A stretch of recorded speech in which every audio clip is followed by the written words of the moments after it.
Estudiantes, bienvenidos a esta nueva clase asincrónica sobre Karl Marx y Marc Autor. Vamos a atender en este audio una introducción a los manuscritos de filosofía, de economía y filosofía de 1844 y vamos a atar varios problemas que este manuscrito nos va a dejar en principio como condición de posibilidad. He atendido a esta sucesión de textos que nos van construyendo un edificio que ha ido cimentando, ha ido armando un edificio en donde la diferencia y la introducción a la crítica del derecho nos han dado conceptos necesarios y ya nos va abriendo, nos va definiendo, nos va dando nitidez hacia dónde quiere ir el pensamiento de Marx todavía en esta fase evolutiva, todavía en esta fase previa, donde Marx todavía no tiene una relevancia en el campo eh, público, en el campo intelectual tampoco, pero que en algún sentido viene desarrollando su pensamiento y dialogando consigo mismo, reformulando lo que viene pensando. Evidentemente, estos manuscritos de economía y filosofía no son publicados, no es el primer texto que vamos a ver que no es público, que no se mandó a imprenta. Recordemos que, o bueno, ya lo he dicho en las introducciones que hemos visto anteriormente y en las discusiones que hemos visto anteriormente, creo que lo he dicho y lo voy a volver a repetir.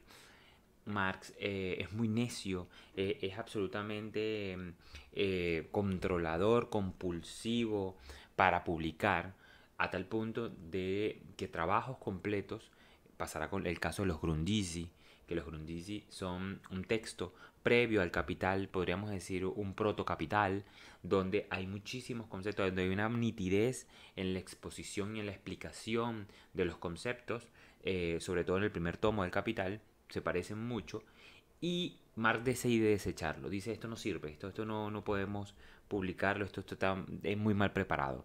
Entonces, esta obsesión de Marx lo llevó a que muchas veces trabajaba, escribía y efectivamente decía, no, esto no está apto para la publicación. Estos manuscritos en específico son un escrito bastante pulido, bastante bien hecho, eh, que todavía está en una fase temprana y que viene a constatar este edificio que ya hemos ido levantando a partir de los otros textos. Tenemos las categorías que hemos trabajado hasta ahora, la subjetividad, la aistesis, la diferencia, esta conciencia de clase, ¿no? Y el sujeto histórico.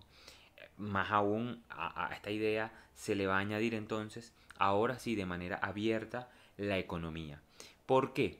Porque la economía efectivamente no era una ciencia en ningún sentido. Solo después de Marx la economía se convierte en una verdadera ciencia, con un tratamiento científico eh, que postula no solo juicios universales, sino que pretende mostrar leyes eternas e inmutables en la dinámica social.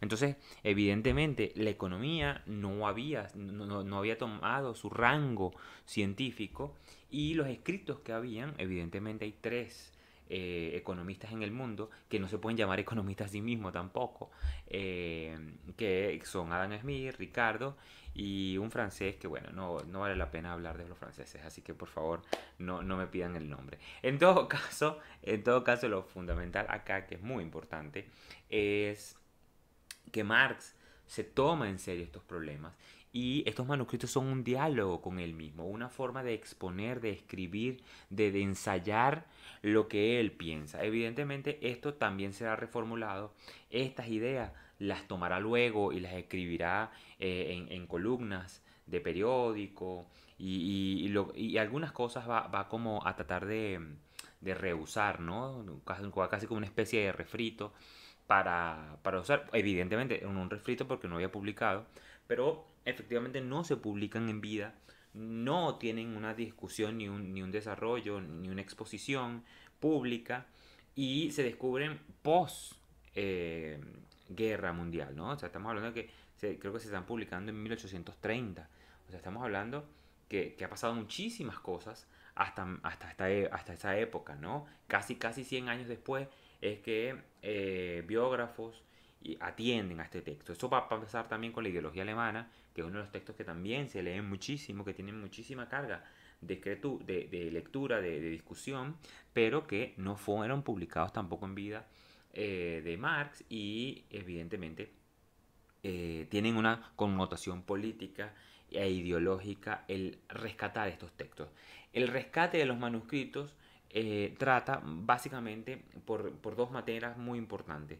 La primera, que Marx no es hegeliano, que Marx no tiene conexión con Hegel, que más bien es un feroz crítico de Hegel, y de el idealismo y de toda o de la mayoría de los filósofos que integraban la izquierda hegeliana.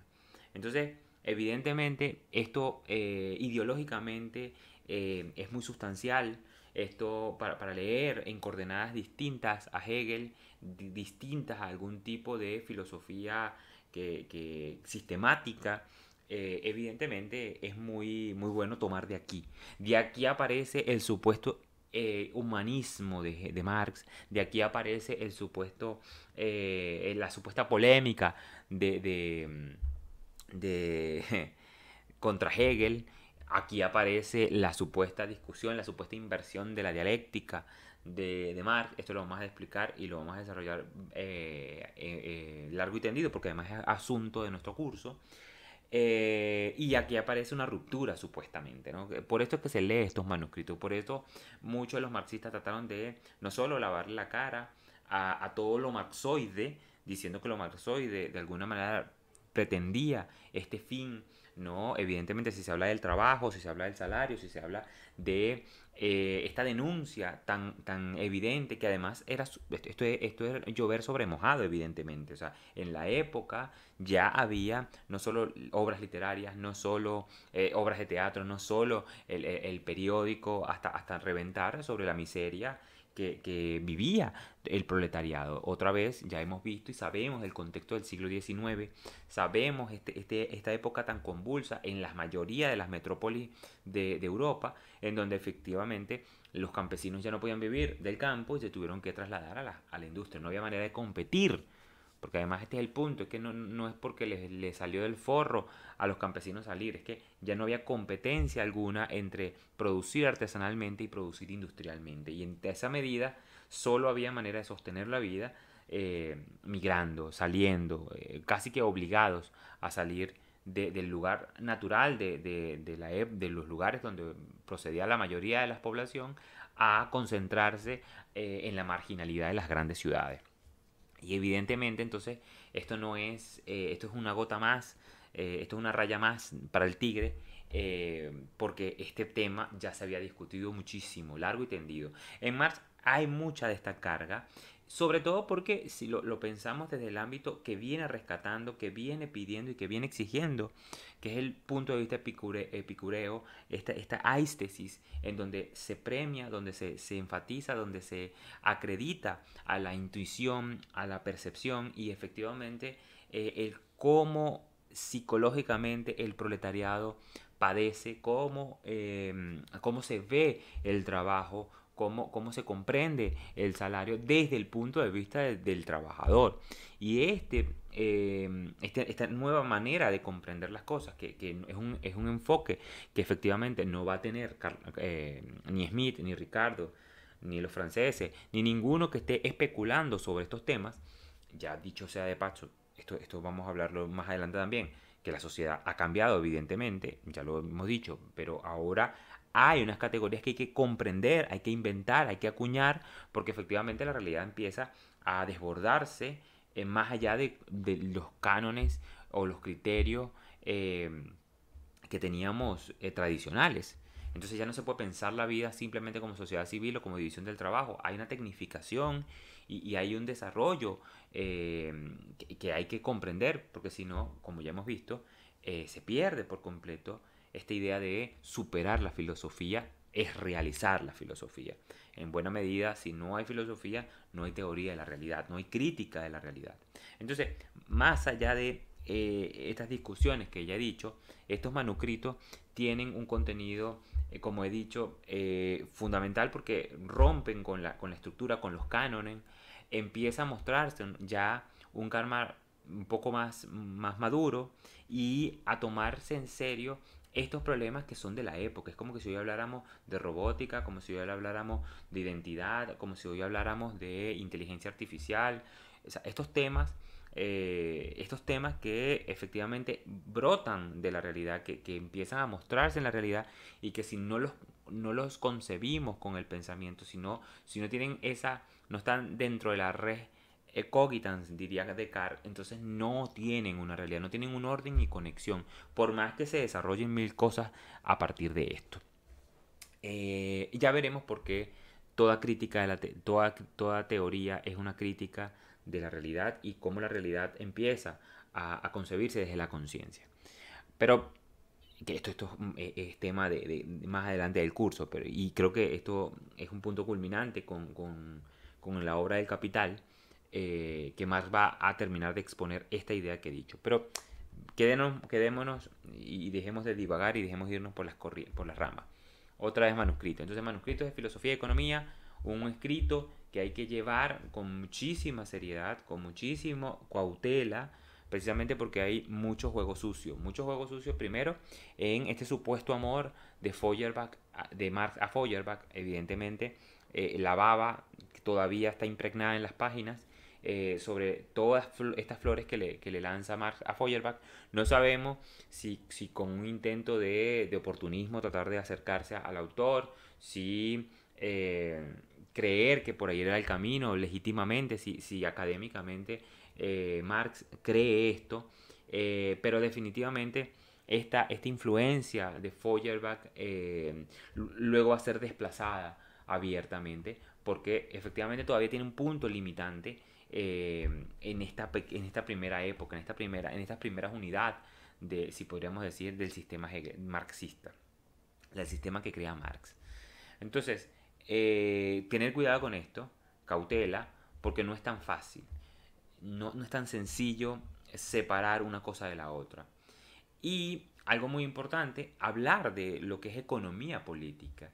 ¿Por qué economía política? Bueno, la economía me hace hablar, retrotraerte. Hay libros, hay un libro de Aristóteles, que es pseudo Aristóteles, en donde está la economía política, ¿sí? Bueno, perdón, la economía, los escritos de economía, ¿no? Cómo se administra la casa. Estos escritos hablan precisamente de estas cosas que hemos conversado, sobre la administración, sobre si es una ciencia, sobre qué arte implica el cultivar estas cosas, ¿no? La administración, lo que ingresa, lo que sale, cómo mantener los recursos. Y efectivamente en el mundo nunca esto importó, ¿sí? Esto no fue un tema de filosofía. Aristóteles tiene escritos de eso, pero no fue algo que se desarrolló. ¿Por qué? Bueno, efectivamente porque no hay una, un emerger de la realidad que esto significara una insuficiencia, ¿no? La vida podía seguir sin la administración. Bueno, la mayoría de las guerras se empezaron fue precisamente por esta insuficiencia, pero no había una especie de escrito, no había, o sea, no había nadie que se dedicara a estos temas porque parecían que eran muy mundanos, pero muy intrascendentes también. Entonces, estos estudios, si bien eran tratados, no había esto que la disciplina filosófica, la disciplina del pensamiento necesita, que es rastrear leyes, poder configurar que esta particularidad de saberes, esta particular objetos con que se radica, que es la administración de recursos, de movimientos, de capitales, de trabajo, eh, efectivamente lleguen a un concepto universal y tengan leyes, que estas leyes universales gobiernen estas particularidades. A ver, no había que ser genio, ni uno tenía la teoría de la ley de la inflación, pero el oro que llegó de América, la explotación de la colonia, hizo que se devaluara el oro en España. O sea, una de las cosas que sufrió España, justamente al llegar toneladas de oro, eh, básicamente de manera descomunal de América, hizo que España sufriera inflación. Entonces, parecía que a pesar de estos conocimientos, no había una ley universal, no había esta cosa tan importante que es lo que hace que la disciplina filosófica sea filosófica, que es que tengan leyes eternas e inmutables y que tenga un sustento el cambio. ¿No? Que el cambio, que exista algo que sustente las cosas que cambian y que pueda conservarse, pueda verse estas cosas. ¿Qué ocurre? Que la sociedad empieza a tecnificarse, que la sociedad empieza a industrializarse y empieza a aparecer los Excel, ¿no? O sea, las hojas de Excel. Empiezan a tener cálculos, empiezan a aparecer problemas como hora hombre, ¿no? Cuánto tiempo un trabajo se tiene que realizar, se tiene que atender de dónde sale más barato traer tal material o cual material.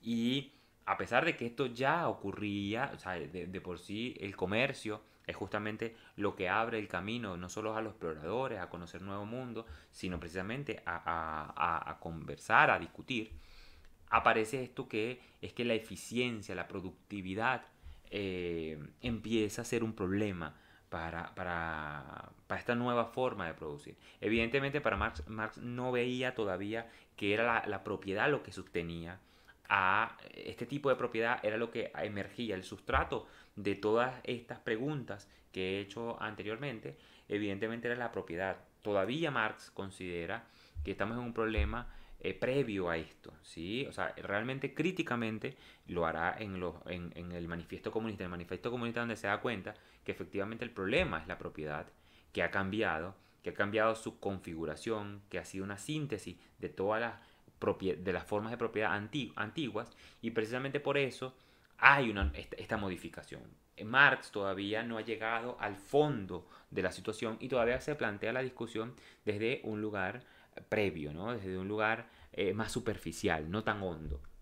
Entonces, va a preguntarse, estas cuestiones son interrogantes que intentan responder quiénes, estos economistas que ya he dicho, Adam Smith, Ricardo. ¿Y qué ocurre con estas respuestas? Bueno, estas respuestas son todavía en algún sentido muy abstractas, no en el sentido científico, sino al revés. Cuando uno habla de abstracta es porque está recortada, ¿verdad? Porque está limitada, porque es limitada. La respuesta es limitada ¿a qué? A la forma de concebir la vida de estos autores, que efectivamente estaban en una élite, y segundo, a que todavía se quedaban en el ámbito empírico, todavía en el ámbito de contar, de descripción. Y la economía no es descriptiva, la economía es analítica, no solo es concepto, sino leyes. Y en este sentido, o sea, la analítica no se estudia en si la economía política, que va a ser ahora economía clásica, según los nuevos economistas, no vamos a meternos con los economistas porque a lo mejor esto se publica, pero efectivamente la economía se va desde los fundamentos. Y es esto precisamente, ¿no? No es, si fuera la crítica de la razón pura, la economía no se encuentra en la estética trascendental, sino en la analítica de los principios, ¿verdad? En la lógica. Ahí es a donde se va a encontrar cómo todo esto se mueve. Cómo esto, a pesar de que el contenido puede variar, sigue siendo lo mismo. La productividad, el trabajo, la creación de capital, la creación de bienes y servicios. Entonces, desde sus fundamentos.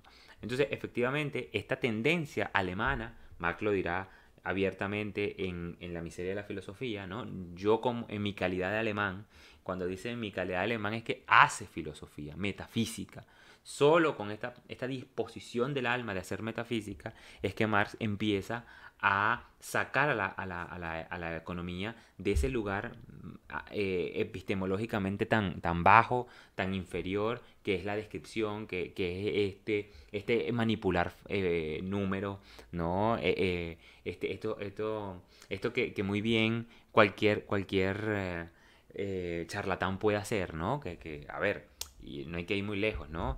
Este señor de las venas, las venas abiertas de América Latina se inventó un poco de cifra y todo el mundo dijo, oh caramba, Eduardo Galeano, ¿no? Eduardo Galeano y después dijo, no, yo inventé todo eso.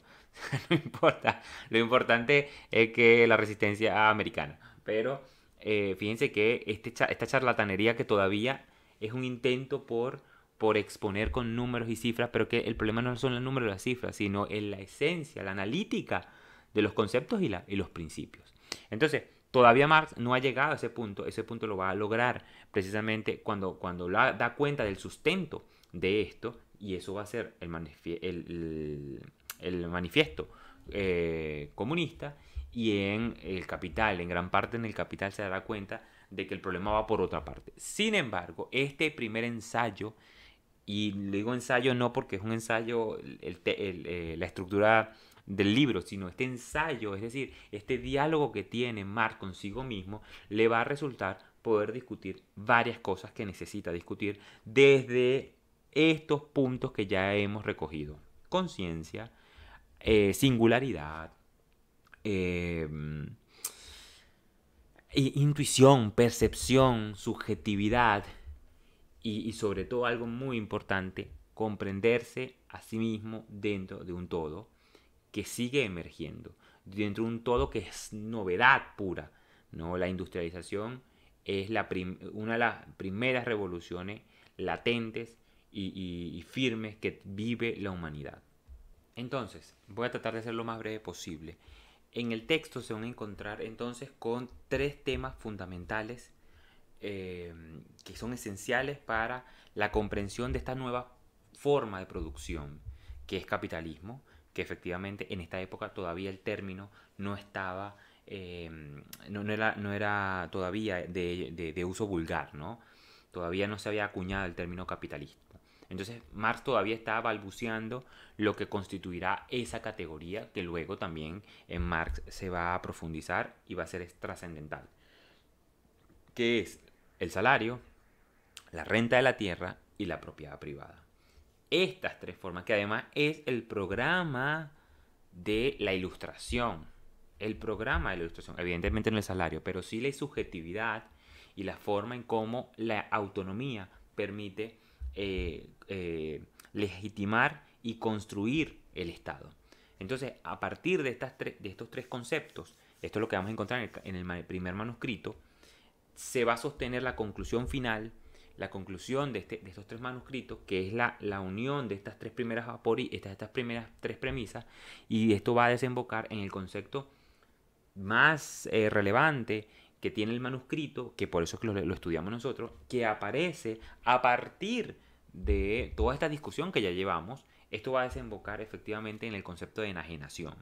La enajenación o alienación, que nos va a llevar a ideología, es el hallazgo más importante de estos manuscritos, que además en filosofía es un concepto que siempre viene, pero ahora tiene una dimensión económica económica y masiva, que empieza a sostenerse en el tiempo. Y esto que empieza a ser muy grave porque es la forma en que se vertebra el derecho, que se vertebra la costumbre, es el tropo. Entonces, este concepto, estos tres conceptos que ya los he mandado a leer, lo que nos vamos a leer más, nos vamos a enfocar más en sociedad, en salario, propiedad privada y enajenación. Renta de la tierra es muy importante, pero no lo vamos a leer por ahora. Creo que hay una nueva forma de concebir la renta de la tierra o este problema de la tierra en el manifiesto comunista. Nos va a llevar a este concepto de enajenación, que quiero que lean, que atiendan a las categorías que hemos dado y cómo va introduciendo estas mismas. He dicho, salario, la subjetividad a partir de la autonomía, y cómo esta crítica a la concepción del salario termina desembocando en una nueva concepción, en un reevaluar, ¿no? Lo que siempre hace la filosofía, un criticar, un reevaluar, un rejuzgar la idea que tenemos de la propiedad privada, y cómo esto te desemboca en un concepto terrible que es la enajenación, que ya es hegeliano. Efectivamente, Hegel en la fenomenología del espíritu ha trabajado la enajenación, la dialéctica del señor y el siervo es un concepto de la enajenación, solo que en el ámbito teórico, ¿no? En el ámbito de la epistemología, ¿no? La enajenación epistemológica, no la enajenación en el mundo de la economía. Esta dimensión económica, la enajenación, hace más terrible este problema. Entonces Marx, lo que está, efectivamente eran ideas que estaban en el argot, que estaban en la comunidad académica, pero que nadie podía rastrear. Pero eso está evidentemente allá. Entonces, o mejor dicho, su fuente aparece justamente en esta fenomenología del espíritu y es de procedencia hegeliana, en el punto además de la búsqueda del conocimiento verdadero, de poder comprender que las leyes universales que hace el entendimiento son el entendimiento mismo y no vienen de afuera. Esto es básicamente la dialéctica del señor y el siervo en Hegel. Para Marx va a pasar lo mismo, que este concepto es trascendente porque no va a poder entenderse el marxismo sin esta enajenación. Solo que la enajenación vista desde este punto de vista subjetivista, desde este punto de vista psicologista, va a llevar a Marx, evidentemente, a juzgar las cosas desde otro punto de vista, ¿no? Aquí está la famosa concepción del dinero como la perversión, como la ruina del hombre, y no como en el Capital, donde hay una antítesis de esta posición. Por eso les digo que este texto todavía es evolutivo, todavía este texto no es definitivo, es un texto que permite que Marx ensaye consigo mismo, que dialogue consigo mismo, que pueda exponer las ideas de manera teórica, como se tiene que hacer, no en una nota de voz, un audio así tan horrible como yo estoy dando esta clase, ¿no? Sino de manera escrita, escribir desde el arte de la escritura, que es la esencia de nuestra actividad académica, y esto le permitía luego ir desarrollando otros conceptos, ir desarrollando un libro, ir desarrollando una obra. Pero esto no es, en sentido estricto, una obra publicable. Esto estamos hablando, estos son las notas de trabajo de Marx para dar una conferencia, para escribir un libro, para ponerse en claro, ¿no? Cosa que estudiantes atentos de filosofía deberían hacer, ¿verdad? Con esto, fíjense cómo usted tiene una ponencia, bueno, saca de acá, ¿no? Usted tiene que escribir un trabajo, tiene que entregar la tesis. De aquí se saca, de estos escritos que uno va dándole mientras uno va leyendo, aprovechando la lectura, la escritura. ¿Por qué? Porque se está debatiendo con Ricardo y con Smith y con Batiel. No me acuerdo cómo se llama ese francés. Bueno, no importa, es francés. En todo caso, aquí poco punto final a estos tres conceptos que se necesitan para llegar a la conclusión de la enajenación, y será lo que vamos a ver en esta primera unidad. Quiero que vayan y lean esto, vayan y deduzcan esto, y nos vamos a poner a debatir y a discutir sobre esto, sobre estos dos conceptos: salario, propiedad privada y finalmente enajenación, que además son elementos esenciales en la vida de los hombres y que hoy todavía tenemos inconvenientes, que hoy como seres que padecemos una revolución socialista del siglo XXI, efectivamente vivimos miserablemente, no solo con el problema de la propiedad, ¿no? O sea, estamos hablando de soga en casa de ahorcado, por favor.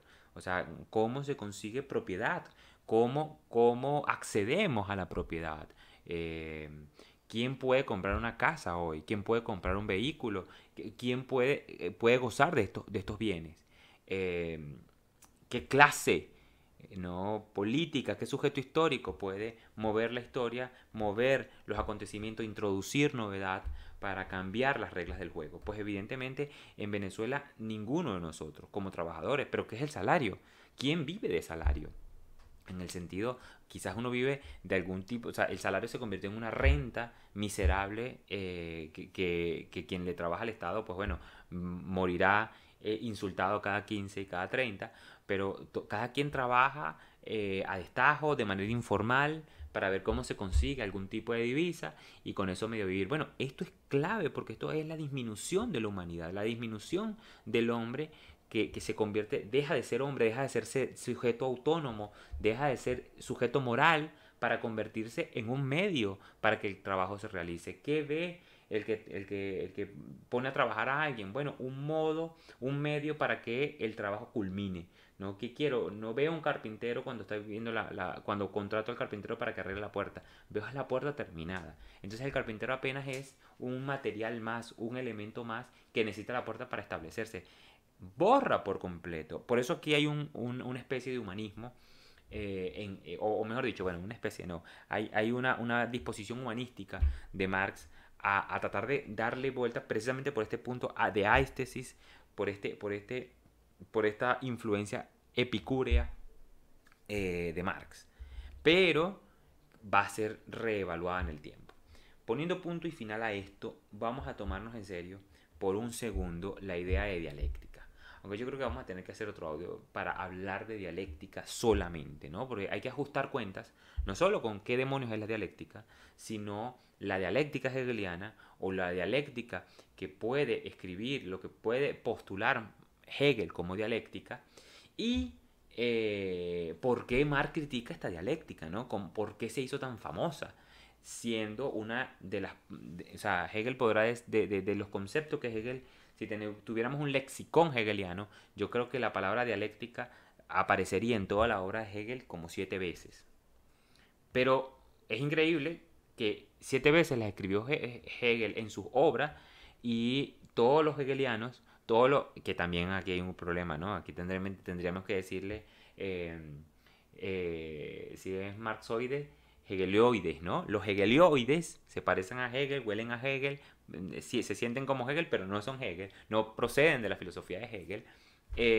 Empezaron a usarla de manera discriminada. Les tengo noticias. El origen del mal, evidentemente, es Kant. Evidentemente, Kant es el que pone en el debate del idealismo alemán la discusión sobre la dialéctica, de la peor manera, por cierto, además. ¿Y por qué Marx ahora tiene que disponerse en disputa por esto? Este será la tercera unidad o el tercer punto que trabajaremos en este manuscrito de filosofía y economía, y hay que ajustar cuentas entonces con esto, porque esto es imprescindible, no solo para lo que va a hacer Hegel, para lo que va a hacer Marx, para comprender la conexión entre Hegel y Marx, para comprender de manera respetuosa a un filósofo como Hegel, y finalmente para comprender a qué se refiere Marx cuando está hablando de dialéctica hegeliana y la crítica a la dialéctica hegeliana, o peor aún, a la inversión de la dialéctica hegeliana. Esto creo que tan largo no nos va a dejar, sino esto se terminará el día de mañana. Entonces, solo le dejo esto. Más adelante entonces voy a hacer un audio a partir de dialéctica hegeliana. Saludos.